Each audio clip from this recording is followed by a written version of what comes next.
Hello everybody, this is Praveen Pamar, your social science teacher. Let's start our today's topic and that is History Chapter 1, The Rise of Nationalism in Europe. हम eco और polity पूरी तरीके से खत्म कर चुके हैं, तो नए साल की शुरुआत करेंगे अपने हिस्ट्री से। सबसे टफ हिस्ट्री और ज्योग्राफी ही है जो सोशल साइंस में पढ़ती है, तो हम बहुत इजीली समाप्त करेंगे इस चैप्टर को। तो सबसे पहले चैप्टर 1 स्टार्ट करते हैं। तो पहला क्वेश्चन, ये हम क्वेश्चन के फॉर्मेट में करेंगे, बाकी आप एनसीईआरटी भी खोल के देखोगे ना, तो पहले पेज पर आप पेज रीड करना, उस पर जो जो इंपॉर्टेंट पॉइंट है वो इन क्वेश्चन के फॉर्मेट में भी कवर होते चले जाएंगे। तो सबसे पहला, who was Frederic Sorrieu, mention की feature of the painting of Frederic Sorrieu. सबसे पहले देखो, जब आप एनसीईआरटी शुरू करोगे तो एनसीईआरटी शुरू करते ही आपको शुरुआत में एक पेज मिलेगा और उस पेज में ये पेंटिंग बना के दे रखी होगी, है ना, ऐसी पेंटिंग, और ये वाला पेज है। तो इसमें क्या दे रखा है वो देखना है हमें। देखो, सबसे पहले ये स्टैच्यू ऑफ लिबर्टी बना हुआ है, यहाँ पर एब्सोल्यूटिस्ट के रेसिडुअल बचे हैं, यानी कि राजा रानी के क्या पड़े हैं, बचे हुए इससे, जैसे ताज हो गया, तलवार हो गई, ये सारी चीजें पड़ी है। एक लॉन्ग चेन बनी हुई है लोगों की जो झंडे के साथ साथ खड़े हैं, यानी कि अलग अलग देश को रिप्रेजेंट कर रहे हैं। और जो इससे आगे है, जैसे आगे गए हुए हैं, वे क्या हुआ, यूनिफाइड कंट्री बन चुकी है। अब इसकी बात करें, स्टैच्यू ऑफ लिबर्टी है। स्टैच्यू ऑफ लिबर्टी के हाथ में, एक हाथ में टॉर्च ऑफ एनलाइटमेंट है और एक हाथ में charter of right of man's वाला है। ऊपर हमें क्या दे रखे हैं, थोड़े से एब्सोल्यूटिस्ट टाइप की चीजें दिखा रखी है, ठीक है। तो अब इसमें यही वाली चीजें दिखानी है, ये हमें बताना था। सबसे पहली बात, 1848 में फ्रेडरिक सोरियू कहाँ का आर्टिस्ट था, फ्रेंच का आर्टिस्ट था। उसने एक 4 सीरीज की पेंटिंग बनाई थी। क्लियर है इतनी चीज। अब आते हैं अपनी पीडीएफ पे, उसमें देखते हैं क्या बता रखा है हमें। फ्रेडरिक सोरियू कौन था और उसकी फीचर की हमें, मतलब जो उसने पेंटिंग बनाई उसके बारे में बताना था। सबसे पहली बात, फ्रेडरिक सोरियू कौन था, एक फ्रेंच का आर्टिस्ट था। एमसीक्यू में आया हुआ क्वेश्चन है कि फ्रेडरिक सोरियू कौन सी कंट्री का आर्टिस्ट है। इसने क्या बनाया था, पेंटिंग बनाई थी, सीरीज ऑफ 4 प्रिंट, 4 प्रिंट वाली एक पेंटिंग बनाई थी, जिसमें विजुअलाइज करा था his dream of a world made up of democratic and social Republic, जिसमें अपना एक ड्रीमिंग वर्ल्ड सुना था, जिसमें कैसा वर्ल्ड होना चाहिए, डेमोक्रेटिक लोकतंत्र और सोशल रिपब्लिक टाइप की कंट्री होनी चाहिए। डेमोक्रेटिक क्या होता है, लोगों के शासन, रिपब्लिक क्या होता है, जिस कंट्री का टॉप हेड भी लोगों के द्वारा ही चुना जाए। जैसे इंडिया में प्रेसिडेंट टॉप हेड है, तो टॉप हेड के भी इलेक्शन जो होते हैं इनडायरेक्टली वे में किसके द्वारा चुने जाते हैं, लोगों के द्वारा ही चुने जाते हैं। तो उसके बाद फीचर क्या क्या है, all people of Europe and America walking across the statue of liberty offering homage. हमने देखा था बीच में स्टैच्यू ऑफ लिबर्टी की इमेज बना रखी है, वे सब उसको होमेज पे कर रहे हैं, अदा पे कर रहे हैं। उसके बाद स्टैच्यू ऑफ लिबर्टी के एक हाथ में टॉर्च ऑफ एनलाइटमेंट है, यानी कि ज्ञान की संदेश दे रहा है, और दूसरे हाथ में charter of right of man है। दूसरे हाथ में चार्टर ऑफ राइट ले रहा है, जो दिखाता है कि हर कंट्री को कॉन्स्टिट्यूशन अडॉप्ट करके अपने रूल एंड रेगुलेशन के साथ चलना चाहिए।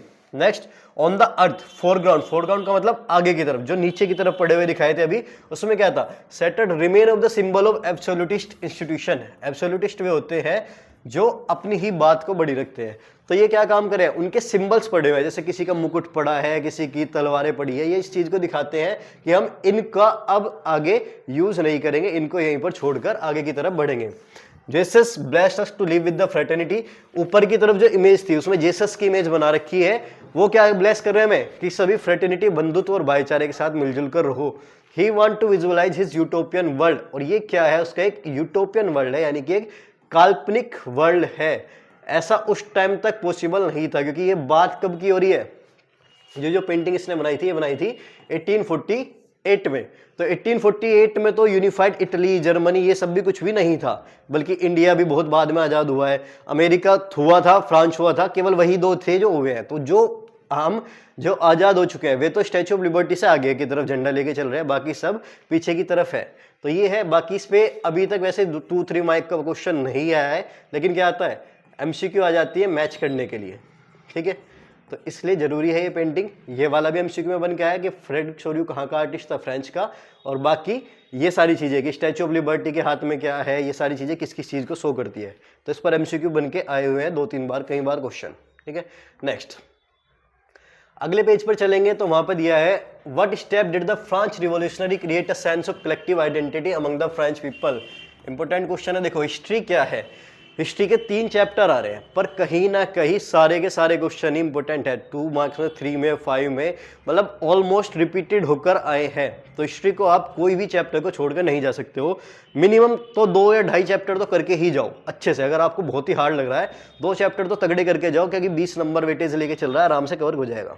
अब ये कह रहा है फ्रांस में जब रिवॉल्यूशन हुआ तो उन्होंने ऐसा कौन से स्टेप उठाए जिससे कलेक्टिव आइडेंटिटी शो हुई कि हम सब एक हैं और उसी के साथ हम आगे बढ़ेंगे। तो सबसे पहले काम, introduce the notion of state. Notion का मतलब होता है विचारधारा। तो उन्होंने राज्य की विचारधारा को बढ़ावा दिया, जिसमें ला पैट्री एक वर्ड लाए, और ला पैट्री का मीनिंग क्या होता है? फादरलैंड, और ले सिटिजन का मतलब citizen.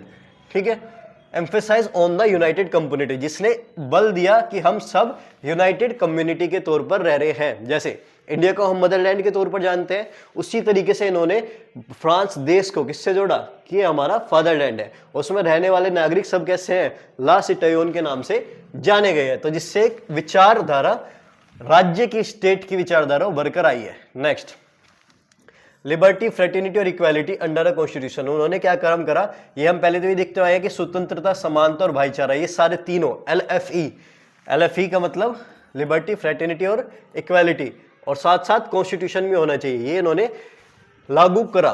Third point, common culture और common identity enhance bye adopting. उन्होंने क्या करा? कॉमन कल्चर अपनाया। देखो, अगर अलग अलग चीजें होगी तो कहीं ना कहीं क्लेश हो सकता है, तो उन्होंने एक ऐसी चीजें अपनाई कि सब कुछ सेम चले। जैसे उन्होंने नेशनल एंथम बनाया, उसका नाम था मर्साइल। ये भी पूछ लिया जाता है कि फ्रांस के नेशनल एंथम का नाम क्या है। नया नेशनल फ्लैग बनाया ट्राई कलर का, जो रेड, व्हाइट और ब्लू में था। इसे रिप्लेस करा किसको? जो फॉर्मर रॉयल स्टैंडर्ड फ्लैग था। यानी कि ऐसा नहीं है कि नेशनल फ्लैग उनके पास पहले नहीं था, लेकिन जो पहला नेशनल फ्लैग था वो था राजा का फ्लैग, यानी कि वो राजा के झंडे को रिप्रेजेंट कर रहा था। तो उसे रॉयल स्टैंडर्ड फ्लैग को रिप्लेस कर कैसा अपनाया इन्होंने? ट्राई कलर को अपनाया है। ताकि फिर थर्ड, नेशनल लैंग्वेज बनाई, कैसी? फ्रांच, यानी कि फ्रांस में रहने वाले सभी व्यक्तियों को नेशनल लैंग्वेज फ्रांच ही घोषित कर दी। Next, state general was replace by elected body of active citizen known as national assembly. तो पहले स्टेट जनरल होती थी, स्टेट जनरल को रिप्लेस करा गया elected body of active citizen. Active citizen वे थे जो 25 प्लस के थे और कुछ ना कुछ अर्निंग करके आते थे, उनके द्वारा चुनी हुई बॉडी का नाम नेशनल असेंबली रखा गया। तो स्टेट जनरल को रिप्लेस किससे करा गया? नेशनल असेंबली से करा गया। नेक्स्ट, न्यू हाइम वर कंपोज, नए नए गीत अपनाए गए, ओथ ली गई, शपथ ली गई, और शहीदों को भी उनका दर्जा दिया गया। All in the name of nation, nation के नाम पर, देश के नाम पर।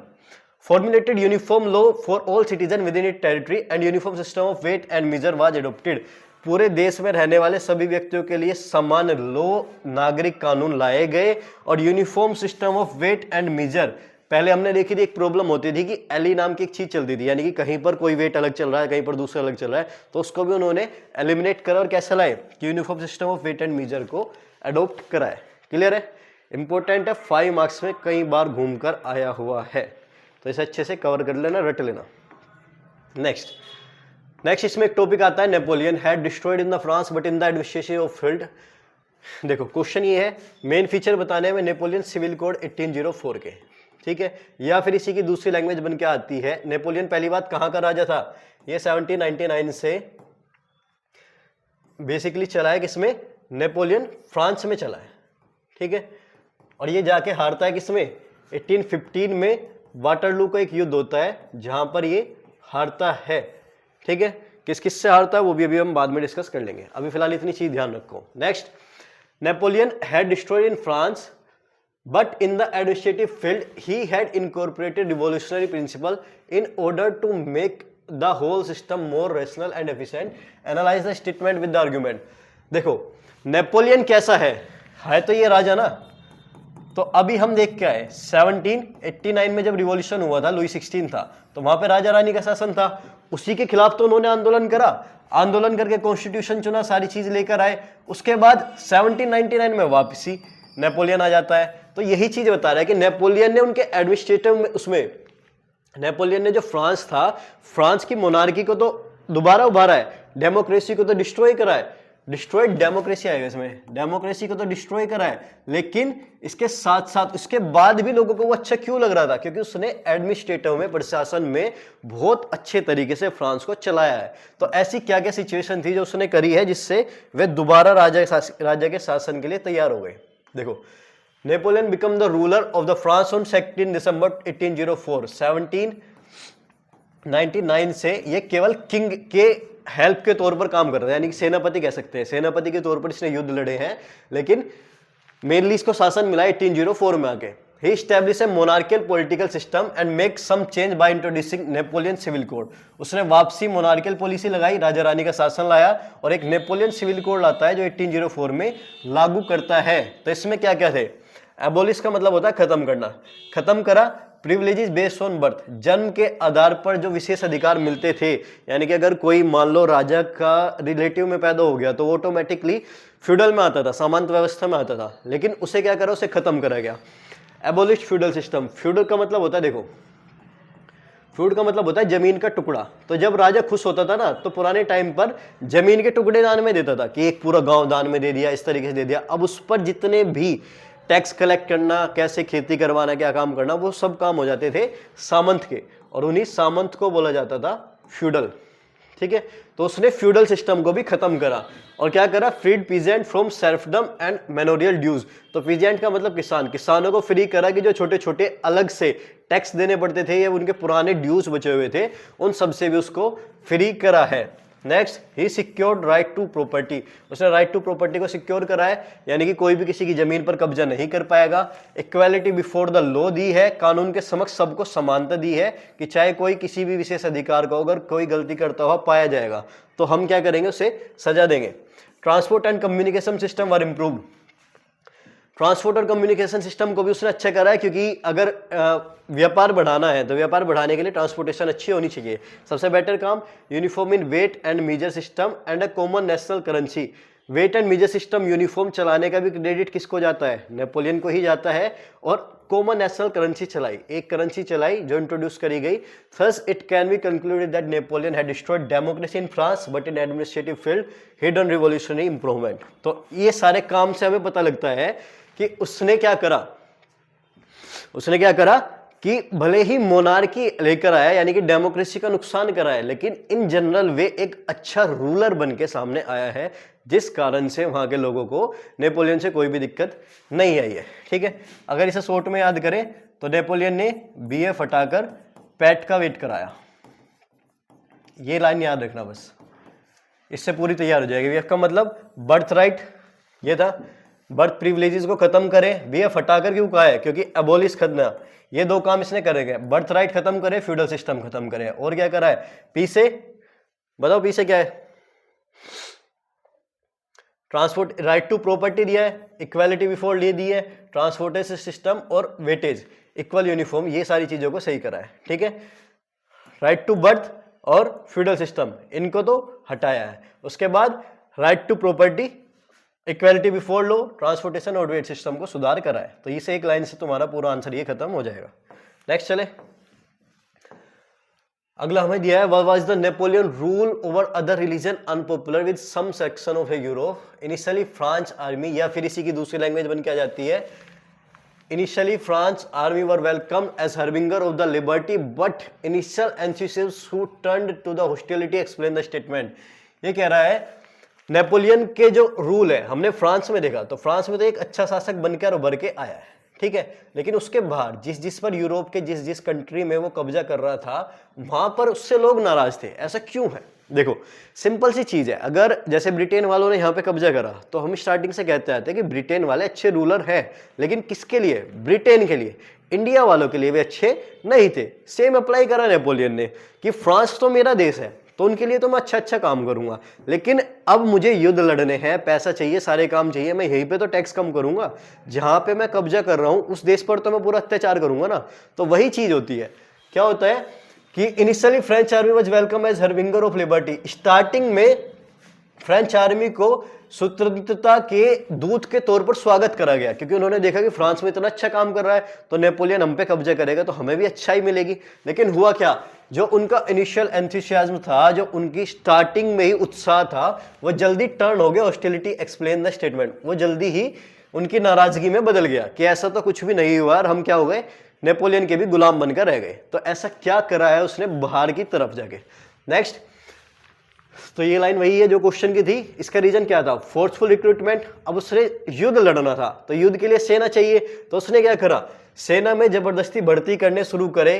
कहां पर, इंपीरियलिस्ट में, यानी कि साम्राज्यवाद में, जहां जहां पर वो कब्जा कर रहा था। जैसे मान लो मैं फ्रांस को हूं, फ्रांस से अलग मैंने ब्रिटेन पे कब्जा करा या किसी और पे कब्जा करा, रशिया पे या प्रूशिया पे, तो मैं वहां के थोड़ी सी आर्मी मतलब लोगों को जबरदस्ती सेना में भर्ती कराऊंगा ताकि मैं आगे जाकर युद्ध लड़ सकूं।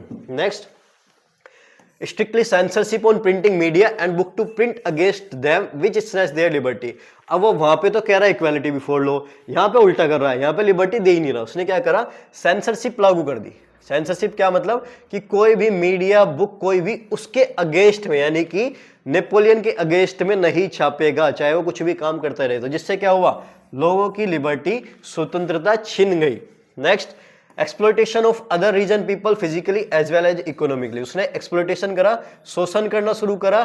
फिजिकली कैसे, क्योंकि जबरदस्ती सेना में भर्ती करवा रहा है। इकोनॉमिकली कैसे, उनसे टैक्स वगैरह ज्यादा वसूल रहा है, अपने देश से कम ले रहा है, बाहर वाले पे जहां कब्जा कर रहा है वहां से ज्यादा टैक्स ले रहा है। Increase tax on people, apply restriction on freedom.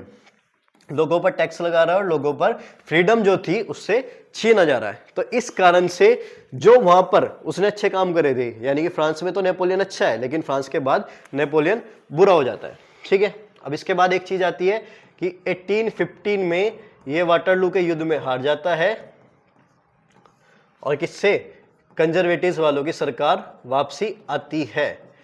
ठीक है, कंजर्वेटिव्स वाले यानी कि ओल्ड थिंकिंग वाले, जो पुरानी थिंकिंग वाले लोग होते हैं, उनकी सरकार वापसी आती है और उन्हें नेपोलियन किसी भी तरीके से अच्छा नहीं लगता है। क्लियर है इतना?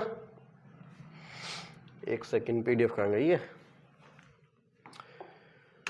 ऐसे कैसे गायब हो गई?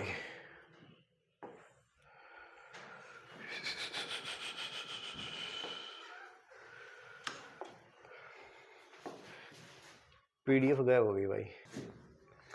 तो यहां तक हमारा एक टॉपिक हो जाता है खत्म, जिसमें हम फ्रांस वाला पूरा टॉपिक इसमें जिक्र करके आए हैं। तो यूरोप का फ्रांस वाला टॉपिक खत्म हुआ, जिसमें हमने क्या पढ़ा, बेसिकली कि फ्रांस वालों ने कैसे कलेक्टिव आइडेंटिटी शो करी है। दूसरा, उसके बाद नेपोलियन आया है और नेपोलियन हारता है कंजर्वेटिव्स वालों से।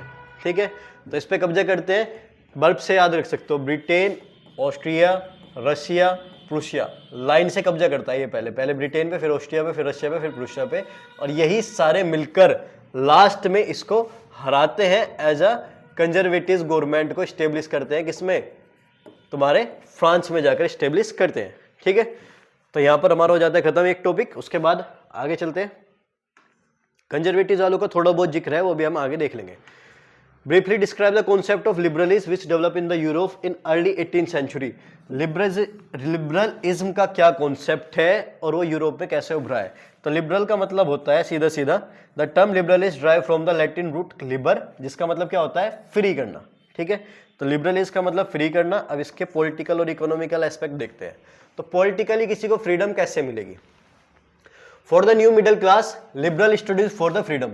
जो मिडिल क्लास लोग थे उनके लिए सीधी सीधी क्या थी कि हमें फ्रीडम दी जाए, स्वतंत्रता दी जाए। Next, for the individual and equality of all before the law. Individual जो व्यक्ति थे उन्हें क्या माना गया, उन्होंने कहा कि हमें इक्वालिटी दी जाए, किसके समान, बिफोर लॉ, कानून के समक्ष हमें समानता दी जाए। तो नेक्स्ट चीज उन्होंने अप्लाई यही करी है कि हमें कानून के समक्ष समानता दी जाए। Next, it emphasise the concept of government by mutual consent. उन्होंने किस तरीके की सरकार चाहिए, सरकार ऐसी हो जो उनके म्यूचुअली सलाह को भी माने, म्यूचुअल कंसेंट को भी माने, उसके बेस पर सलाह सरकार चुनी जाए। It stood for the end of autocracy. अब स्वतंत्रता चाहिए तो तानाशाही तो खत्म करनी पड़ेगी ना, और क्लरिकल प्रिविलेज जो विशेष अधिकार मिले हुए थे उनको भी खत्म करी जाए। Next, a constitution and representative government through the parliament. Parliament में सरकार कैसी होनी चाहिए? रिप्रेजेंटेटिव, लोगों द्वारा चुनी गई सरकार हो और कॉन्स्टिट्यूशन के तहत वे काम करे। तो फ्रीडम को बेसिकली लिबरलिज्म में अगर किसी तरीके की सरकार की बात होगी तो हम डायरेक्टली रिलेट कर सकते हैं कैसी सरकार होगी? डेमोक्रेटिक सरकार होगी। तो इसमें जो जो होते हैं, क्या क्या होते हैं? इक्वालिटी बिफोर लॉ दी जाए, सरकार लोगों द्वारा चुनी जाए, विशेष अधिकार खत्म कर दो, हमें फ्रीडम दो, ये सारे काम पॉलिटिकली के कॉन्सेप्ट में आ जाएंगे। नेक्स्ट, अगर हम इकोनॉमिकली की बात करें तो इकोनॉमिकली का मतलब पैसे के तौर पर, तो मार्केट को फ्री कर दो टैक्स वगैरह से, जितना कम टैक्स होगा उतनी मार्केट अच्छी ग्रो करेगी। Abolition of state impose restriction, जो स्टेट द्वारा, राज्य द्वारा रेस्ट्रिक्शन लगाए जाते हैं किस पर? गुड्स और कैपिटल के मूवमेंट पर, यानी कि एक जगह से दूसरी जगह जाने पर, उसे भी खत्म कर दिया जाए। It wants less interfere of the state during the economical process by low tax rate. तो ये क्या होता है कि इंटरफेयर, सरकार का हस्तक्षेप बिल्कुल भी ना हो इकोनॉमिकल प्रोसेस में, और वो किस तरीके से होगा कि टैक्स रेट कम कर दिया जाए। क्लियर है? चलो अब नेक्स्ट चलते हैं। What was Zollverein? How was it responsible for the economical unification of Germany? 2 marks में बन के आ जाता है। जोल्वरिन क्या है और इसको इकोनॉमिक यूनिफिकेशन क्यों बोला गया है जर्मनी का? ठीक है, देखो, जोल्वरिन इज ए कस्टम यूनियन। जोल्वरिन क्या थी? एक कस्टम यूनियन है, फॉर्म्ड इन 1834। 1834 में बनी है by the initiative of Prussia, क्योंकि जर्मनी पहले कुछ नहीं था, जर्मनी जितने भी कामकाज करता था प्रूशिया के अंडर में ही रहकर करता था। तो ये क्या करेगा? ज्वाइन करेगा इसमें ऑल 39 जर्मन स्टेट, यानी कि जहां जहां पर भी जर्मन वाले रहते थे उन सब ने इस चीज को एक्सेप्ट करा। इससे क्या फायदा हुआ? टैरिफ बैरियर, जो व्यापार पे रोकथाम होती थी, उसको खत्म करा गया। ऑल्सो रिड्यूस द करेंसी, ये जो करेंसी थी उस टाइम पे पहले 30 से भी ज्यादा अप्रोक्सीमेट करेंसी चलती थी, यानी कि हर जर्मनी की स्टेट में 39 स्टेट थी ना, तो सबकी अपनी करेंसी थी, कोई कुछ चला रहा है कोई कुछ चला रहा है। तो इसने क्या करा? सबको खत्म करके केवल 2 करेंसी छोड़ेगी पूरे जर्मनी वाले एरिया में, केवल हम 2 करेंसी का ही यूज करेंगे। तो इसीलिए फ्रेडरिक लिस्ट एक व्यक्ति था जिसने इसका क्या कहा है? इकोनॉमिक यूनिफिकेशन ऑफ जर्मनी बोला है। देखो, जोल्वरिन क्या है? कस्टम यूनियन है, 1834 में करा गया। कहां पर? प्रूशिया। प्रूशिया किसके अंडर में था? जर्मनी के अंडर में। तो इसने करेंसी को 30 से 2 करा, टैरिफ बैरियर खत्म करा। इस कारण से जब 30 की बजाय 2 रह गई तो एक तरीके से यूनिफिकेशन कराया ना, एक बनाया है, और एक बनाया किसको? इकोनॉमिक वे में। तो इसलिए इसको बोला जाता है economic unification of Germany. Next, hosted Vienna Congress in 1815, analyze the main change how brought by the Vienna Treaty। देखो, ये है उसी के नेक्स्ट टॉपिक जो हम क्या हुआ है, नेपोलियन हारा है, तो नेपोलियन हारने के बाद नेक्स्ट टॉपिक आता है वियना कांग्रेस। वियना कांग्रेस की एक मीटिंग हुई थी, कब हुई थी? 1815 में, जब वाटरलू के युद्ध में नेपोलियन हारता है। तो नेपोलियन के हारने के बाद इनकी ये मीटिंग होती है, और मीटिंग यहाँ पे हुई है वियना कांग्रेस में मीटिंग हुई है। तो इसमें क्या क्या चेंज करे? तो अब देखो, सबसे पहली बात, इन 1815 Napoleon was defeated by the European power, mainly Britain, Austria, Russia and Prussia. तो इसलिए इसकी ट्रिक याद करवाई थी बल्ब से, कौन कौन सी कंट्री ने हराया था। ये वाला एमसीक्यू में बन के आया हुआ है, इसलिए ट्रिक से बता रहा हूँ कि कौन कौन सी कंट्री ने मिलकर नेपोलियन को हराया था। तो Britain, Austria, Russia and Prussia, बर्फ नाम की कंट्री थी जिन्होंने मिलकर नेपोलियन को हराया था। उसके बाद एक मीटिंग करते हैं वियना में, to draw up settlement for Europe, कि जो जो भी यूरोप में उसने चेंज करे हैं उन सबको वापसी लाया जाए।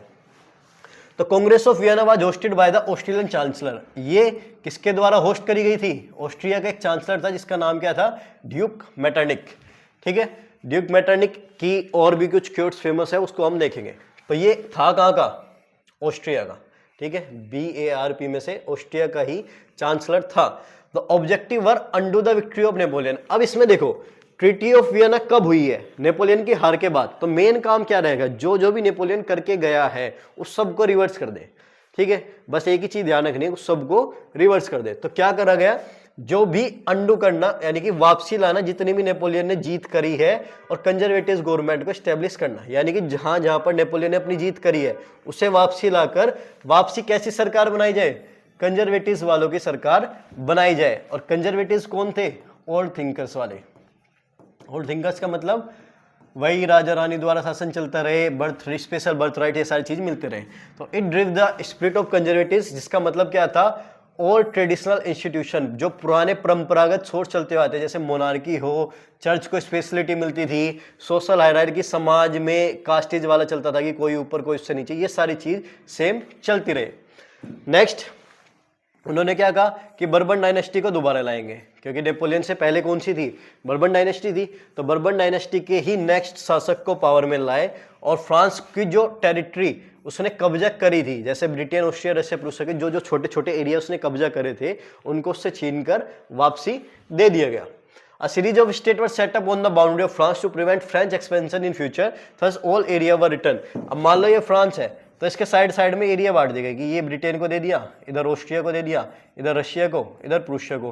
क्या करा, सीरीज ऑफ स्टेट, जो बाउंड्री पे अलग अलग स्टेट की सीरीज स्टैब्लिश कर दी, ताकि फ्यूचर में कोई नेपोलियन जैसा शासक आए और दोबारा अटैक करने लगे तो उसे हम अच्छे से घेर कर रोक सके। तो German confederation of 39 state that had been set up by the Napoleon was left untouch. तो जब ये जर्मनी में गया था प्रूशिया वाले में, तो अभी हम देख के आए थे ना जोलवरिन, तो जोलवरिन में इसने उन 39 स्टेट को भी मिलाकर प्रूशिया के अंडर में डाल दिया था, तो उसको अनटच छोड़ दिया गया कि जर्मनी अब यूनिफाइड हो चुकी है तो उसे अभी रहने देते हैं। Conservatives was autocratic, they did not tolerate criticism and dissent. वे क्या करते थे, वे अपनी किसी भी तरीके की क्रिटिसिज्म को, यानी कि किसी भी तरीके की बुराई को नहीं सुनते थे, वे अपनी इच्छा से ही काम करते थे। Also कर्ब the activity that question the legitimacy of government, जो भी उनकी सरकार की लेजिटिमेसी, वैधता पर सरकार उठाता था उसे भी वे पनिशमेंट देते थे। इसलिए उन्होंने इम्पोज करा सेंसरशिप, उन्होंने भी क्या करा, सेंसरशिप लगाया, ताकि मीडिया, सॉन्ग और आइडिया ऑफ लिबर्टी या फ्रीडम दोबारा कहीं भी उभर के ना आए। क्लियर है इतना? तो यहां के बाद एक नेक्स्ट टॉपिक की तरफ हम आगे बढ़ते हैं। अब ये ऑलमोस्ट शुरू हो जाता है जोसेफ मैज़नी का एक छोटा सा रोल है, तो इसके बाद ये जाएगा कि सीधा किसमें, हमारा इटली में। ठीक है, चलो पढ़ लेते हैं। जोसेफ मैज़नी कौन है, ये भी क्योंकि 2 नंबर में बन के आ जाता है। जोसेफ मैज़नी एक फेमस इटालियन का रिवॉल्यूशनरी था, 1807 जेनोवा में इसका जन्म हुआ है। ठीक है, it was the part of secret society, इसने सीक्रेट सोसाइटी बनाई जिसका नाम था कार्बोनरी। 1831 में Mazzini was exile for attempting a revolution in Liguria, उसने लिगुरिया में एक आंदोलन करा था, यानी कि इटालियन सरकार को, इसीलिए क्योंकि ये बहुत पुराने टाइम से एक्टिव है। 1807 में उसने जन्म लिया, उसके बाद 1824 से ही वो एक्टिव होना शुरू हो गया था। यहाँ पे ये जो कार्बोनरी सोसाइटी इसने बनाई थी 1824 में बनाई, फिर 1831 में भी इसको लिगुरिया में इसने रिवॉल्यूशन कर दिया, जिस कारण से इसको देश से बाहर निकाल दिया गया कि अब तुम इटली में नहीं रहोगे। फिर तुरंत उसके बाद भी ये 2 सीक्रेट सोसाइटी बनाता है, एक यंग इटली, कहाँ पर, मर्साइल में, ये बनाता है 1832 में, और यंग यूरोप नाम की बनाता है बर्न में 1833 में। यानी कि लगातार तीनों काम एक साथ हो रहे। 1831 में देश से निकाला, 32 में यंग इटली बनाई और 33 में यंग यूरोप बनाई है। अब मेंबर ऑफ सोसाइटी, अब जो इसने सोसाइटी बनाई है इसमें यंग माइंडेड मैन, पढ़े लिखे लोग सबको शामिल करा, पोलैंड के हो, फ्रांस के हो, इटली के हो, जर्मनी को, और क्या कहा कि हम एक यूनिफाइड देश बनाएंगे और इन सब राजा रानी के शासन को हटाकर हम भी डेमोक्रेसी की तरफ आगे बढ़ेंगे। इसी कारण से मैज़नी को ही आगे पायनियर ऑफ इटली बोला जाता है, यानी कि इटली का जनक किसको बोला जाता है, मैज़नी को ही बोला जाता है, क्योंकि इसने ही एक वो बनाया था, एक सीरीज सेटअप करी थी, आइडिया लेकर आया था। अब Mazzini believe that God had intended nation to be the natural unit of mankind. इसकी एक क्योट्स फेमस है कि गॉड ने जो देश बनाया है, देश क्या है कि वो नेचुरल यूनिट ऑफ मैनकाइंड है, वहां के रहने वाले लोगों के लिए ही एक प्राकृतिक चीज है, तो उस पर कोई भी आकर कब्जा नहीं कर सकता है। अब इसी में मैज़नी को most dangerous enemy of our social order बोला है, क्योंकि देखो मैज़नी क्या काम कर रहा है, लिबर्टी की तरफ आगे बढ़ रहा है। ड्यूक मेटरनिक ऑस्ट्रिया का चांसलर था जो वियना के बाद आया था, तो इसने क्या काम करा था, कंजर्वेटिव वाला है, तो ये आपस में अपोजिट हो गए ना। तो इसने ड्यूक मेटरनिक ने क्या कहा था कि मैज़नी जो है हमारे सोशल ऑर्डर का सबसे खतरनाक शत्रु है। ठीक है, तो यहां तक क्लियर है। अब ड्यूक मेटरनिक की एक क्योट और फेमस है जो तुम्हारी बुक में दे रखी है, वो क्या है, when France sneezes whole Europe catches the cold. क्योंकि इसका मतलब क्या है कि जब फ्रांस छींकता है तो पूरी यूरोप को ठंड लग जाती है। ऐसा क्यों है, क्योंकि रिवॉल्यूशन शुरू हुआ फ्रांस से, तो बाकी सब में रिवॉल्यूशन होने शुरू हो गए। अब नेपोलियन ने वहां पे चेंज करे तो बाकी सब भी यूनाइटेड नेशन की डिमांड करना शुरू कर दिए, तो इसलिए ये इसने क्योट्स दिया था। ठीक है, next explain about the Greek war of independence, 5 marks का क्वेश्चन। यूनिफिकेशन ऑफ ग्रीक भी बोल सकते हैं, ये सारी चीजें चलती रहेगी, ठीक है। यूनिफिकेशन वाले सारे इंपॉर्टेंट है इसमें। तो सबसे पहली बात, ग्रीक क्या था, ओटोमन एम्पायर का पार्ट था 15th सेंचुरी से ही। The growth of revolutionary nationalism sparked off a struggle after the inspired by French revolution. इनमें भी जो चिंगारी लगी कि हम राष्ट्रवाद बनाएंगे, नेशनलिस्ट के बनाएंगे, ये भी किसके बाद लगी, फ्रांस रिवॉल्यूशन के बाद ही लगी है। The struggle of independence was started in 1821। Start कब से हुआ इनका, 1821 से, क्रोनोलॉजिकल ऑर्डर में लगाने के लिए आया है। तो रिवॉल्यूशन स्टार्ट कब होता है इनका, 1821 में, जब ग्रीक पीपल सपोर्ट करते हैं Greek person and western European, यानी कि ग्रीक पीपल को सपोर्ट कहां से मिलता है, ग्रीक के बाहर से रहने वाले लोगों से और बाहर के भी वेस्टर्न यूरोप वाले लोगों से। उसके बाद many poet and artist mobilise public opinion to support Greek struggle. वहां के कई सारे पोएट थे और आर्टिस्ट थे जिन्होंने सपोर्ट करा है कि ग्रीक स्ट्रगल को आगे बढ़ाया जाए, जिसमें से एक फेमस है लॉर्ड बायरन। अब बात हम ग्रीक की कर रहे हैं, लेकिन ये लॉर्ड बायरन कहाँ का पोएट था, इंग्लिश का, ब्रिटेन का पोएट था। Is one of them who organise fund, इसने पैसा भी इकट्ठा करा, बाद में युद्ध पर भी लड़ने के लिए गया है, लेकिन 1824 में इसकी डेथ हो जाती है।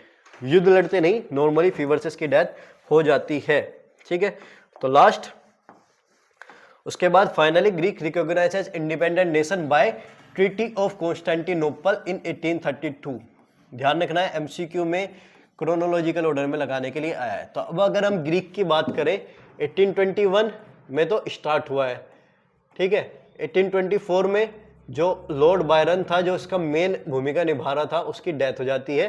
और फाइनली 1832 में क्या होता है, ट्रीटी ऑफ कॉन्स्टेंटिनोपल से ग्रीक इंडिपेंडेंट हो जाता है। ट्रीटी ऑफ कॉन्स्टेंटिनोपल, ध्यान रखना, ये भी आ जाता है कि ग्रीक की इंडिपेंडेंट करने के लिए कौन सी ट्रीटी का रोल रहा है, तो कौन सी का, ट्रीटी ऑफ कॉन्स्टेंटिनोपल ईयर 1832 में। क्लियर है। Next, how did culture play an important role in Europe in creating the idea of nation. Culture कैसे इंपॉर्टेंट रोल प्ले करता है पूरे के पूरे यूरोप में कि एक देश का आइडिया निकल के आए। तो सबसे पहली बात, culture play an important role in creating idea of nation. Culture में हम क्या क्या करेंगे, आर्ट करेंगे, पेंटिंग करेंगे, या फिर पोइट्री करेंगे, स्टोरी लिखेंगे, कोई कविता लिखेंगे, कोई कहानी लिखेंगे। अब इससे क्या होता है, it help express and save nationalist feeling. ये हेल्प करता है कि देश के प्रति अपनी भावनाओं को इजहार करें। जैसे इंडिया की बात करें, कई सारी कविताएं आपने देखी होगी, कई सारे गाने सुनेंगे, जैसे वंदे मातरम वाले हो गए, या फिर कर चले हम फिदा, ए वतन साथियों, ये वाले हो गए। तो ये कई सारे गाने ऐसे होते हैं जो हमारी एक फीलिंग को बाहर निकालते हैं, एक्सप्रेस करते हैं। तो गाने क्या करते हैं, इमोशन को शो करते हैं, जिससे हम आपस में यूनाइटेड होने की काम करते हैं। Next, they generally criticise the glorification of reason and science. अब ये क्योंकि इमोशन और फीलिंग की बात कर रहे हैं, तो इमोशन और फीलिंग वालों का रियल लाइफ से कोई लेना देना नहीं होता। रियल लाइफ से क्यों नहीं होता, क्योंकि ये किस चीज को क्रिटिसाइज करेंगे, तो इसलिए ये रीजन, तर्क वितर्क का कोई लेना देना नहीं है, साइंटिफिक बातों का कोई लेना देना नहीं है। ये केवल किस पे फोकस करेंगे, इमोशन पे, इंट्यूशन पे, अंतरात्मा पर और मिस्टिकल फीलिंग पे। जैसे कहते नहीं कि किसी को प्यार हो जाए तो वो बोलने लग जाए मैं तुम्हारे लिए चांद तारे तोड़ लाऊंगा, तो क्या पॉसिबल है, पॉसिबल नहीं है, लेकिन उसकी फीलिंग है, वो उस चीज़ को शो कर रहा है। तो वही चीज़ है कि साइंस और रीजन से इनका कोई लेना देना नहीं था, लेकिन फीलिंग ऐसी होती थी कि बंदे बहुत रिलेट कर जाए, इमोशनली एक हाइपोथेटिकल दुनिया में पहुंच जाए और वो एक देश के लिए मरने मिटने के लिए तैयार हो जाए।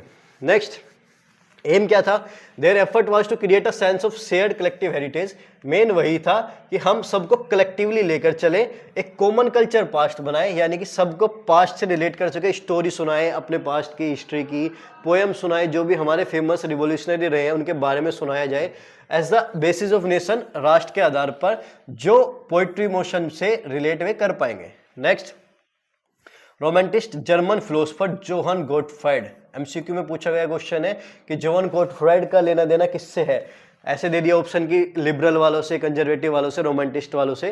तो जोहन गोटफ्राइड किससे लेना देना है, रोमांटिस्ट वालों से ही लेना देना है। और ये कहाँ का फिलोसफर था, जर्मन का। It claim that true German culture was to be discovered among the common people. इसने एक क्योट्स दिया है कि जो जर्मन कल्चर है वो कहाँ डिस्कवर्ड करा गया है, कॉमन पीपल में। और कॉमन पीपल को उसने जर्मनी में क्या बोला है, दास वोक। जर्मन कॉमन पीपल को जर्मनी में क्या बोला है, दास वोक। नेक्स्ट, पोलैंड में क्या इफेक्ट पड़ा इसका? पोलैंड में इफेक्ट, क्योंकि देखो हम पूरे यूरोप की बात कर रहे हैं ना, तो सबका बता रहे हैं। तो जर्मनी का कौन था? जोहान गोटफ्रेड, उसने ये क्योट्स दे दिया। बाकी फ्रांस वालों ने पोएम वगैरह लानी शुरू कर दी। पोलैंड वालों ने क्या करा? पोलैंड में एक व्यक्ति था कैरोल कुरपिंस्की। कैरोल कुरपिंस्की कहाँ का है? पोलैंड का। इसने सेलिब्रेट करा और पॉपुलराइज करा पोलिश नेशनलिस्ट स्ट्रगल को थ्रू द ओपराज एंड म्यूजिक। इसने पोलिश के जो स्ट्रगल थे, संघर्ष था, उसी को ही उनके म्यूजिक से जोड़ दिया। ओपराज एंड म्यूजिक, ओपरा वो वाला म्यूजिक है जैसे तुमने वो देखी होगी मूवी, एक तो रॉक स्टार है रणबीर कपूर की, उसमें भी वो ओपराज म्यूजिक पे डांस वांस करती रहती है नरगिस फाकरी। एक तुमने वो देखी होगी गदर, तो गदर में जो सनी देओल जाते हैं और वो वैसे वाला गाना वायलेंस वगैरह से गाते हैं ना, वो वाला भी ओपरा म्यूजिक ही है। तो ओपरा और म्यूजिक को ही उसने क्या कर दिया? राष्ट्र के स्ट्रगल से जोड़ दिया। और फोक डांस, जो वहां का फोक डांस था पोलेनीज एंड मजूरक्का, ये ध्यान रखना, पोलेनीज एंड मजूरक्का कहाँ के फोक डांस है? पोलैंड के। इनको सिंबलाइज कर दिया नेशनल सिंबल से, कि इन्हें देश के सिंबल के तौर पर जाना जाने लगा। ठीक है। एम्फेसाइज ऑन वर्नाकुलर लैंग्वेज, इन्होंने राष्ट्रीय भाषा लोकल लैंग्वेज पर सबसे ज्यादा दबाव दिया। क्यों? क्योंकि अगर हम मान लो हम इंडिया के वाले हैं, हमें हिंदी आती है, कोई इंग्लिश में आके स्पीच देने लगे, आधों को तो समझ में ही नहीं आएगी, तो वैसे रिलेट कहां से कर पाएंगे? तो किस चीज पर जोड़ दे? Vernacular language. पोलैंड का है तो पोलैंड वाली बोलो, जर्मनी का है जर्मनी लैंग्वेज बोलो। जिससे क्या होगा? अगर कोई मैसेज नेशनलिस्ट वाला देना जाएगा, वो ज्यादा ऑडियंस तक जाएगा और ज्यादातर इलिटरेट लोग, पर ना पढ़े लिखे लोग भी उसको समझ पाएंगे। क्लियर है? तो ये था कि कल्चर का कैसे इंपॉर्टेंट रोल प्ले रहा है। देखो पहले ही बताया है कि इसके सारे क्वेश्चन आए हुए हैं, इसलिए इनमें टाइम लगेगा। हिस्ट्री एक ऐसा सब्जेक्ट है कि इंपॉर्टेंट नहीं है, मतलब तुम ये मान के चलो हर चीज को उन्होंने कहीं ना कहीं डाला हुआ है, 3 मार्क्स में, 2 मार्क्स में, 5 मार्क्स में। तो चैप्टर भले बड़े ही भले हों, लेकिन तुम्हें ये याद करने पड़ेंगे। ठीक है। Next, short note on Frankfurt parliament of Germany. तो यहां तक हमारा हो जाता है अप्रोक्सीमेट 70% चैप्टर खत्म। उसके बाद यूनिफिकेशन वाले चलते हैं। यूनिफिकेशन में हमें 3 टॉपिक पढ़ने हैं, इटली, जर्मनी और ब्रिटेन। तो ये तो चारों इंपॉर्टेंट हो ही जाते हैं। 5-5 मार्क्स में अगर देखने के लिए मिले ये वाला, फ्रांस वाला या फिर ग्रीक वाला, ये 5 क्वेश्चन है जो 5 मार्क्स में देखने के लिए तुम्हें इस चैप्टर से मिलते हैं, बाकी 3 मार्क्स वाले हैं। ठीक है। तो उससे पहले एक बार क्या होता है, फ्रैंकफर्ट पार्लियामेंट की मीटिंग थी जर्मनी में 18 मई 1848। 831 elected representative march to take their place in Frankfurt parliament convent in the church of Saint Paul. Saint Paul में एक मीटिंग होती है 18 मई 1848 को, जिसमें 831 चुने हुए प्रतिनिधि भाग लेते हैं। अब लिबरल मिडिल क्लास वाले भी थे, तो उन्होंने क्या डिमांड करा कि मोनार्की चला रहे हो, चलो चला लो, लेकिन कैसी हो? संविधान के साथ चलाओ और हमें पार्लियामेंट भी दो, जिससे ruling and demand for the unified Germany. और उन्होंने डिमांड किसकी करी है? यूनिफाइड जर्मनी, एक जर्मनी की डिमांड करी है। अब उस टाइम पे जर्मनी कोई देश नहीं था, जर्मनी की जगह पर क्या काम करता था? सारा का सारा प्रूशिया काम करता था। उसका किंग कौन था? Frederick Wilhelm fourth. Frederick Wilhelm fourth ने रिजेक्ट कर दिया। कोई राजा चाहेगा कि वो कॉन्स्टिट्यूशन के तहत काम करे, पार्लियामेंट के तहत काम करे, तो फिर राजा ही किस बात करा? तो उसने इनका प्रपोजल को रिजेक्ट करा और ज्वाइन करे अदर मोनार्की को। बाकी मोनार्की की तरह क्या करा? अपोज करना शुरू करा इलेक्टेड असेंबली का। अब parliament dominated by the middle class, ज्यादातर पार्लियामेंट मिडिल क्लास वाले लोगों की थी। इन्होंने डिमांड करी वर्कर्स की, आर्टिशन की, कंसिक्वेंटली लॉस्ट देयर सपोर्ट की, हमें भी कुछ फ्रीडम मिले। तो जिस कारण से इन द एंड, अब जब क्लेश शुरू हो गया तो लास्ट में ट्रूप्स बुलाए, सैनिक बुलाए गए, असेंबली को बंद कर दिया गया, यानी कि डिसबैंड का मतलब निरस्त कर दिया गया। उसके बाद क्या होता है? फ्रेडरिक विल्हम फोर्थ की कुछ टाइम बाद डेथ हो जाती है और नया किंग बन के आता है उसी का भाई, जिसका नाम था केसर विलियम फर्स्ट। ठीक है। तो king of Prussia who support the liberal, ये थोड़ा थोड़ा लिबरल के पक्ष में था, तो ये यूनिफाइड जर्मनी के आइडिया को प्रमोट करता है। तो पहले फ्रैंकफर्ट पार्लियामेंट के टाइम पर किंग कौन था? Frederick William fourth. बाद में कौन बना?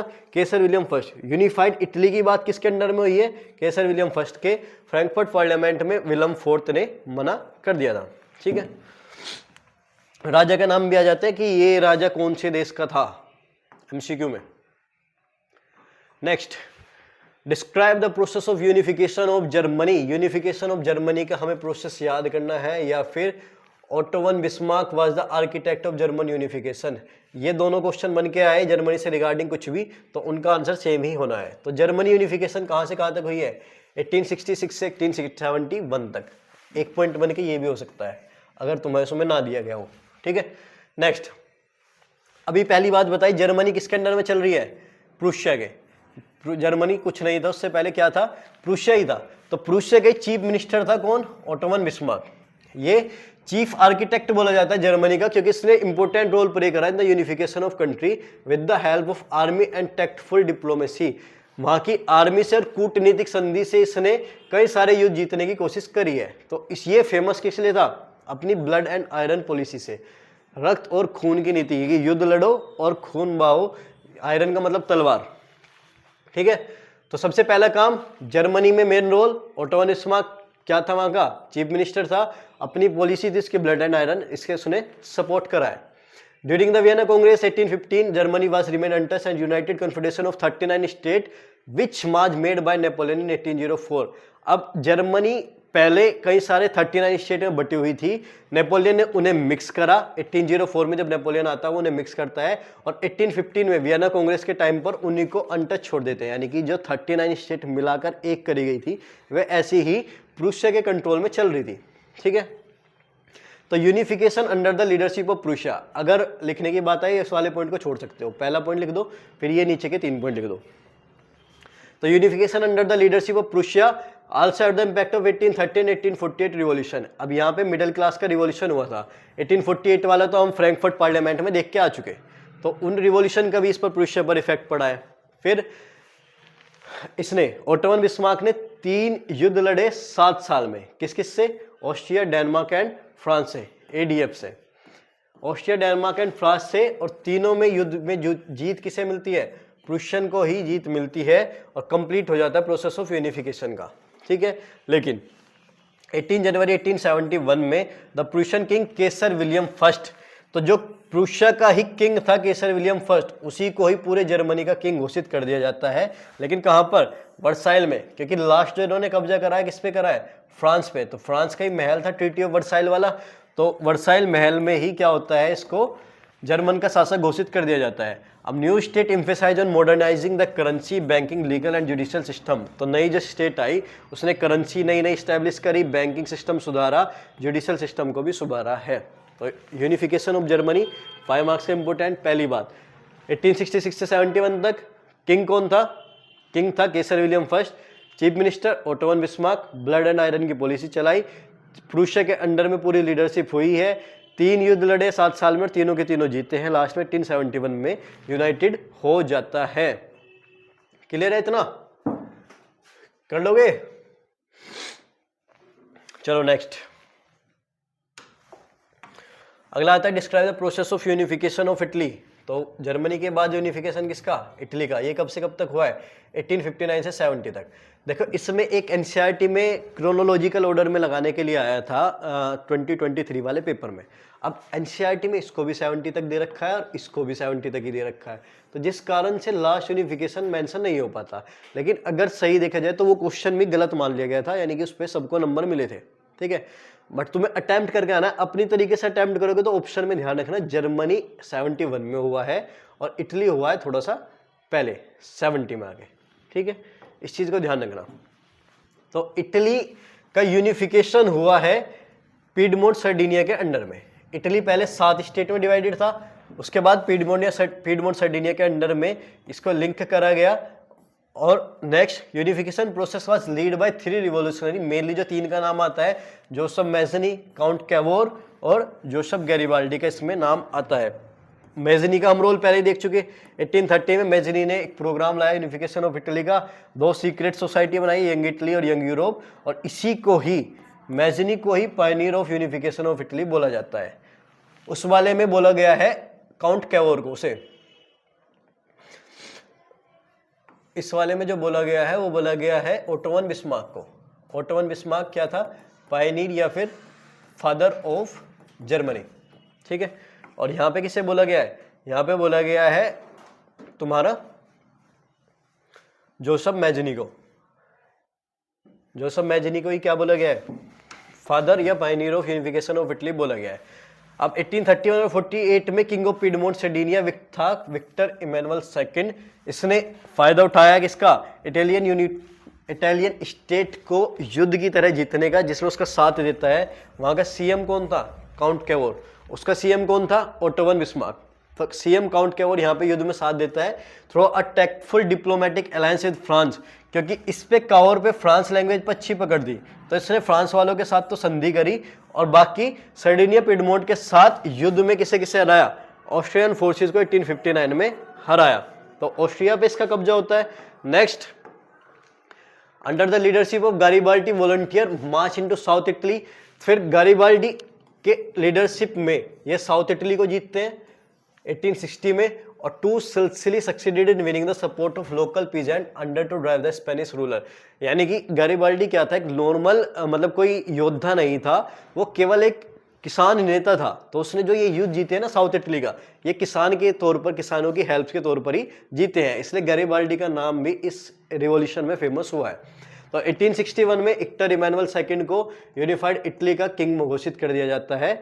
और उसके बाद 1870 में फ्रांस वर्सेस जर्मनी भी होता है। तो फ्रांस वर्सेस जर्मनी में जो पहले देख के आए थे, जर्मनी ऊपर वाला वो देखा ना, अब तो इटली वाला चल रहा है। तो फ्रांस वर्सेस जर्मनी में होता है, जिसमें एक फ्रांस के कंट्रोल में था पोप स्टेट, जिसको प्रोटेक्शन मिला हुआ था फ्रांस से। तो इसने क्या करा लास्ट में 1870 में, इसको भी जैसे वहां पे युद्ध लड़ने के लिए फ्रांस तो बिजी हो गया जर्मनी से, तो उसका पोप पे जो था प्रोटेक्शन उसका हट गया, तो जिस कारण से ये इस पे पोप स्टेट पे कब्जा करते हैं और जाकर एक यूनिफाइड इटली को तैयार करते हैं। ठीक है, तो यहाँ पर ये हो जाता है हमारा यूनिफाइड इटली का खत्म। तो कोई भी 5 पॉइंट इसमें तुम लिख सकते हो। देखो सीधे सीधे क्या लिखोगे? पहला 1859 से कहाँ तक चला है? 70 तक। पहला पॉइंट तो इतना ही हो जाएगा। अगर शॉर्ट में लिखना चाहो उसका बता रहा हूँ, 1859 से 70 तक। उसके बाद पिडमोंट सर्डिनिया के अंडर में चला है, नए नए लीडर्स का नाम, पहला पॉइंट ये हो जाएगा। दूसरा पॉइंट ये हो जाएगा। उसके बाद मैजनी को Pioneer of unification of Italy बोला जाता है। उसके बाद ये वाला पॉइंट लिख देना कि सीएम काउंट कैवोर ने पिडमोंट सर्डिनिया पे साथ कब्जा करा और लास्ट में 1870 में पोप स्टेट पर कब्जा करते इनका यूनिफिकेशन हो जाता है। तो ये 5 पॉइंट तुम इसमें इजी से लिख सकते हो। नेक्स्ट, तो अगला अगर हम बात करें, इसमें आता है यूनिफिकेशन ऑफ ब्रिटेन। देखो, in Britain the formation of nation state was not the result of sudden upheaval. जो ब्रिटेन है, ब्रिटेन में नेशन स्टेट का जो बना है वो कोई सडन अपहेवल, अचानक से उथल पुथल या रिवॉल्यूशन का कारण से नहीं बना है। वो क्या था? एक लॉन्ग ड्रोन आउट प्रोसेस से हुआ है। या फिर सीधा सीधा आ जाएगा explain the unification of Britain. ये दोनों क्वेश्चन की सेम लैंग्वेज है, पूछा एक ही बात जा रही है। तो इसमें बात करें, in Britain the formation of nation state was not the result of sudden upheaval और revolution, it was the result of long drawn out process. ये एक लंबे प्रोसेस के तहत हुआ है। कैसे? There was no British nation prior to 18th century.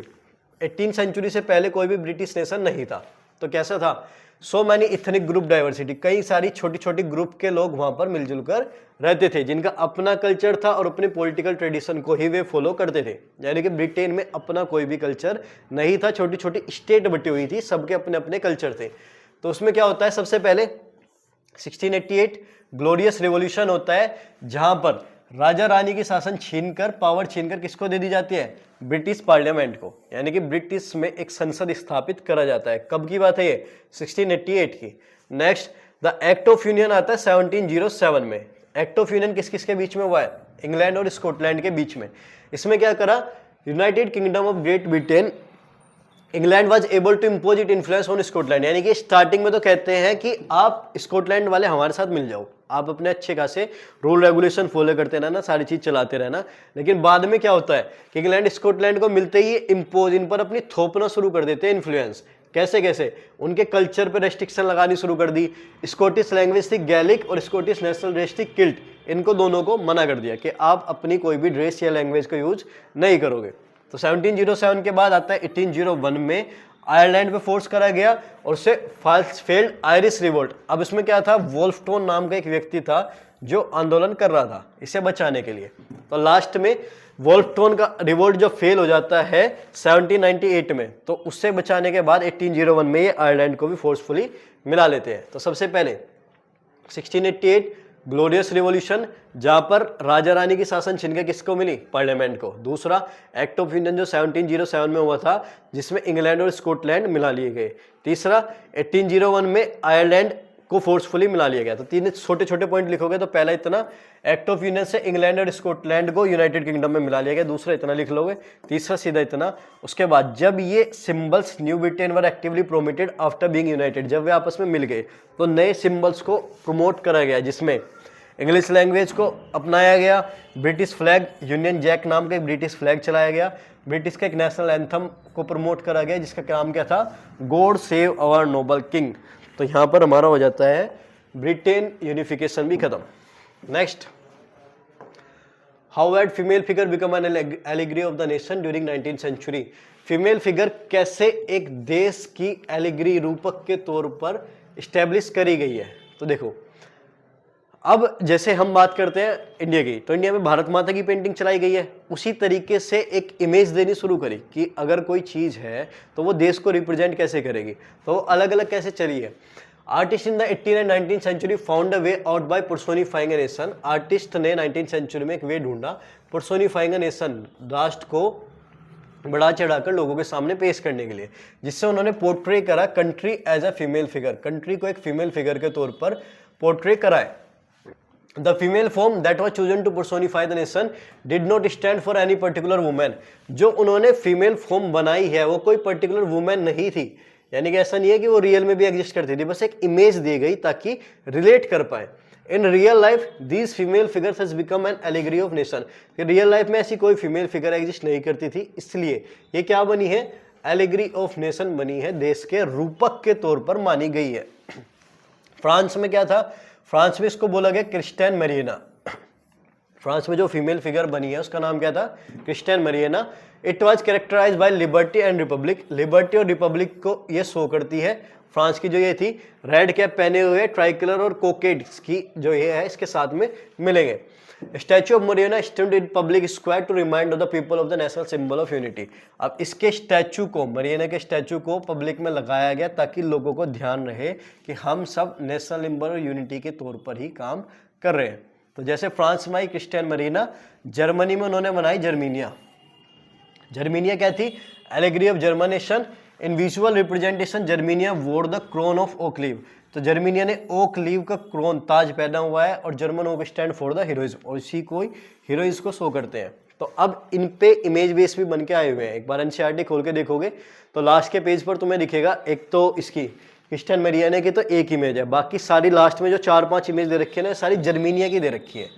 तो उन्हें एक बार देख लेना क्योंकि इस पर पिक्चर बेस भी इमेज बनकर आया हुआ है। नेक्स्ट,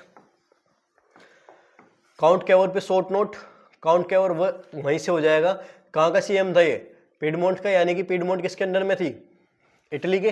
तो इटली का सीएम था। मूवमेंट यूनिफाइड करा है, नैदर रिवॉल्यूशनरी, ये खास कोई रिवॉल्यूशनरी भी नहीं था, ना ही डेमोक्रेटिक था, बस टैक्टफुल डिप्लोमेटिक थी क्योंकि इसे फ्रांस अच्छे से बोलने आती थी। उनके साथ संधि करी जिससे इसने ऑस्ट्रिया पे कब्जा करा है। तो ये हो जाएगा 2 मार्क्स में, सीधा सीधा बन के आ जाता है। नेक्स्ट, जोसेफ गैरिबाल्डी, ये भी उसी से रिलेटेड है, इटली वाले से ही। रेगुलर ट्रूप्स, सैनिक नहीं था, वॉलंटियर्स को लूट करा इटली को यूनिफाइड करने में। 1860 में इसने एक युद्ध लड़ा था साउथ इटली को जीतने के लिए, जिसमें टू सिल्सिली को जीत कर इटली में मिलाया है। किंग इमैनुअल सेकंड को इसने थोड़ा सा और मजबूत बनाया है। Last, Balkan problem. बाल्कन क्या है, the Balkan was a region. इसमें जो तुम्हें ध्यान रखना है, सीधी सीधी चीज, ज्योग्राफिकल इथनिकल वेरिएशन थी इसमें। प्रेजेंट डे का रोमानिया, बुल्गारिया, ये सारी चीज़ है, इसे ना भी याद करो, कोई दिक्कत नहीं आ रही, बस इसे ध्यान रखना। इसमें बाल्कन में रहने वाले लोगों को क्या बोला जाता था, स्लाव्स बोला जाता था। पहला पॉइंट तो ये ध्यान रखना है कि बाल्कन्स में इथनिक वेरिएशन थी, इतना ध्यान रख लो। पहले पॉइंट में अलग अलग कल्चर के लोग रहते थे। दूसरा, वहाँ के रहने वाले लोगों को स्लाव्स बोला जाता था। तो जब यूनिफिकेशन होती है तो ज़्यादातर कंट्रोल ओटोमन एम्पायर के इसी में ही था। तो ओटोमन एम्पायर किसके अंडर में चल रहा था, तुर्की के। बाद में तुर्की हार जाता है फर्स्ट वर्ल्ड वॉर के टाइम पर। तो the spread of the idea of national in Balkan together with the disintegration of the Ottoman Empire made this region very explosive and make conflict between 1912 and 13। क्योंकि ये तुर्की के under में चल रहा था और तुर्की थोड़ा थोड़ा कमजोर होना शुरू होता है, तो जिस कारण से बाल्कन भी डिसइंटीग्रेट होता है। क्योंकि पहले से इथनिक कल्चर है, तो सब लोग आसपास वाले कहने लगते हैं कि हमारे लोग यहाँ पे ज़्यादा रह रहे हैं, ब्रिटेन वाले कहते हैं, जर्मनी वाले कहते हैं, तो फिर सब मिलकर इस पर कब्जा करने की कोशिश करते हैं। 1912 से 13 के बीच में विवाद छुड़ना शुरू हो जाता है बाल्कन पे, कि बाल्कन पे कब्जा कौन करेगा। और लास्ट में टेरिटोरियल एक्सपेंशन, सब अपनी क्षेत्र को बढ़ाने के चक्कर में इस पर अटैक करते हैं, जिस कारण से ही फर्स्ट वर्ल्ड वॉर की तरफ एक सिचुएशन क्रिएट हो जाती है। तो इसलिए ये भी कहा जाता है कि बाल्कन एक मेन रीजन भी था फर्स्ट वर्ल्ड वॉर की तरफ जनरेट करने का। देखो ये जर्मीनिया के सिंबल के ऊपर दे रखा है, मैच करने के लिए आया हुआ है कि जर्मीनिया के सिंबल को क्या क्या बोले हैं। तो ब्रोकन चैन, टूटी हुई चैन है, तो टूट गई चैन तो फ्री करेंगे, आज़ाद हो गए। तो पहले का सीधा ब्रोकन चैन किसको रिलेट कर रही है, बीइंग फ्रीड। दूसरा ब्रेस्टप्लेट विद ईगल्स, ईगल का साइन शो करता है जर्मन की स्ट्रेंथ को। वैसे भी देखते होंगे ईगल ताकतवर उसमें आता है पक्षी में, तो ईगल किसको स्टार्ट कर रहा है, स्ट्रेंथ को। क्रोन ऑफ ओकलीव, ओकलीव जो उसका ताज पहना हुआ है वो किसको शो कर रहा है, हीरोइज्म को शो करता है। स्वॉर्ड तलवार, तलवार किसके लिए तैयार रहेगी, युद्ध लड़ने के लिए।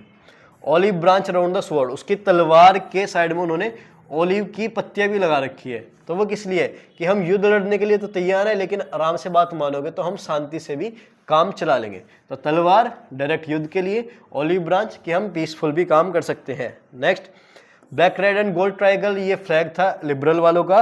Raise of rising sun, sun उभरता है तो क्या होता है, नई इरा की शुरुआत होती है। तो डायरेक्ट ये तो याद हो जाएंगे पहला। दूसरा क्रोन ऑफ ओकलीव स्वॉर्ड, ये तो ध्यान रह जाएंगे तुम्हें, इनको थोड़ा सा याद कर लेना अलग से, क्योंकि अगर मैच में आए तो दो भी रिलेट हुआ तो एमसीक्यू कवर हो जाते हैं। नेक्स्ट ये दो छोटी छोटी सी क्यूट है। When France sneezes the whole Europe catches the cold, किसने दी थी, मैटरनिक ने। तो मैटरनिक की दो क्यूट्स है। दूसरा मैजनी को इसने कहा है कि ये हमारी सोसाइटी का सबसे खतरनाक शत्रु है, क्योंकि मैजनी कैसा था, लिबरल वाला, और मैटरनिक कैसा था, कंजर्वेटिव वाला। ओल्ड थिंकिंग वाला तो ये था, और ये था न्यू थिंकिंग डेमोक्रेटिक वाला। तो इसलिए मैटरनिक ने कहा है मैजनी हमारी सोसाइटी का सबसे खराब शत्रु में से एक है। क्लियर है। तो यहाँ पे ऑलमोस्ट चैप्टर हो जाता है खत्म। देखो इस तरीके से मैच द फॉलोइंग करने के लिए आ जाते हैं एमसीक्यू में। ब्रोकन चैन कैसे, बीइंग फ्रीड, तो पहले का ये हो गया। क्रोन ऑफ ओकलीव हीरोइज को शो कर रहा है, तलवार रेडीनेस टू फाइट, और सन बिगिनिंग ऑफ न्यू एरा। तो इस तरीके से मैच कर लोगे, नीचे तुम्हारे ये ऑप्शन देखने के लिए मिल जाएंगे। क्लियर है, हो जाएगा। Second Joseph Mazzini, Ottoman Bismarck, Napoleon Bonaparte, count Cavour, तो ये किस किस के भाट हैं। देखो वैसे तो मैजिनी को हमने देखा यूनिफिकेशन ऑफ इटली के लिए, लेकिन अलग से इन्होंने दिया है यंग इटली। तो यंग इटली किसने बनाई, मैजिनी ने। ओटोमन बिस्मार्क, नेपोलियन बोनापार्ट कहाँ का है, बैटल ऑफ वाटरलू में हारा है ये। काउंट कैवोर पीएम किसका, काउंट कैवोर किसका पीएम था, इसका। और ओटोमन बिस्मार्क जर्मनी का। तो मैच कर लो अपना। ए का क्या होना चाहिए, थर्ड, इसमें और इसमें दो ऑप्शन में है, ए का थर्ड। बी का चलो अभी हटा लेते हैं। सी का क्या होना चाहिए, फर्स्ट। सी का फर्स्ट इसमें भी है, सी का फोर्थ इसमें भी है। तो ये वाला कट गया, कौन सा जाएगा हमारा, फर्स्ट ऑप्शन हो जाएगा। तो अगर दो भी आते हैं ऑप्शन से भी एलिमिनेट कर सकते हो।